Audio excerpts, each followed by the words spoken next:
ঢাকা বিশ্ববিদ্যালয়। তার পূর্বে কিংবা তারপরে এই ছাত্র জনতার অভ্যুত্থানের পূর্বের দিন পর্যন্ত যে গেস্ট রুমগুলো হতো, প্রোগ্রামগুলো হতো, গণরুমগুলো হতো, তার প্রত্যেকটি প্রক্রিয়া ছিল এক একটি আবরার ফাহাদকে বিভিন্ন প্রক্রিয়া নির্যাতন করার, নিপীড়ন করার এক একটি প্রক্রিয়া।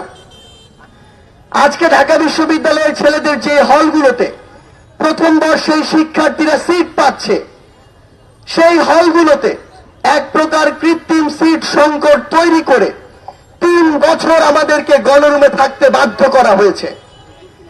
আমরা আমাদের সিটগুলো পেয়েছি 4র্থ বছরে, অথচ ওই হলগুলোতে বিগত 10 বছর 12 বছর ধরে এমন অসংখ্য আদু ভাই ছিল যারা আমাদের এই যে বৈধ সিট প্রাপ্ত যে শিক্ষার্থীরা, তাদের সিটগুলো নিয়ে তাদেরকে গণরুমে থাকতে বাধ্য করেছে।